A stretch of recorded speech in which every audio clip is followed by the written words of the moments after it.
Assignment 7.1. A 2 kg block hung from a vertical spring causes it to stretch by 20 centimetre.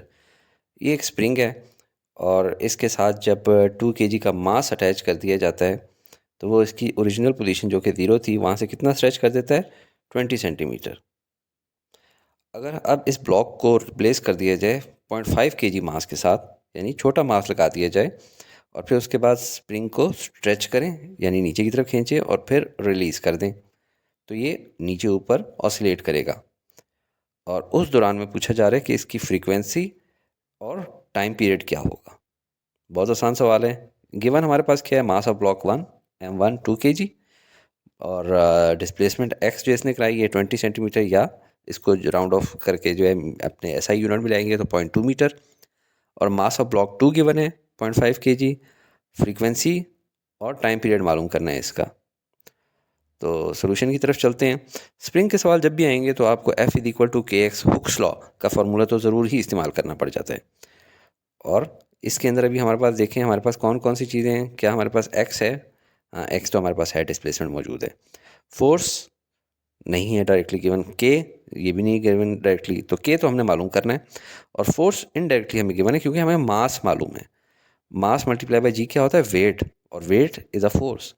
तो K is equal to F over X कर लेंगे और F को हम लोग replace कर देंगे वेट से। एक्स की जगह हम लोग लगा देंगे 0.2 जो वैल्यू है।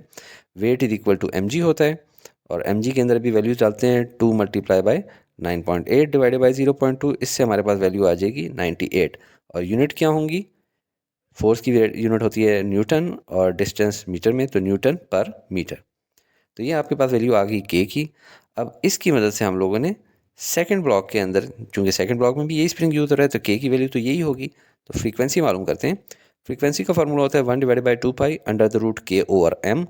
किसी दिन आपको ये सारे फार्मूलाज भी रटने का तरीका सिखाऊंगा।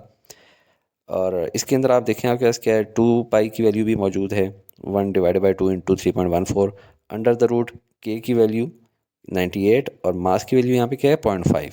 अब इसको सॉल्व करते हैं। इसको सॉल्व करेंगे तो इसकी वैल्यू आ जाती है 1/6.28 और इसको 98 डिवाइडेड बाई 0.5 को करते हैं तो 196 का स्क्वायर रूट। फर्दर सॉल्व करें तो 1/6.28 से आ जाता है 0.16 और अंडर द रूट 196 इन दोनों को मल्टीप्लाई किया तो आंसर आ जाता है 2.22। यूनिट क्या होगी? फ्रीक्वेंसी है तो हर्ट्स।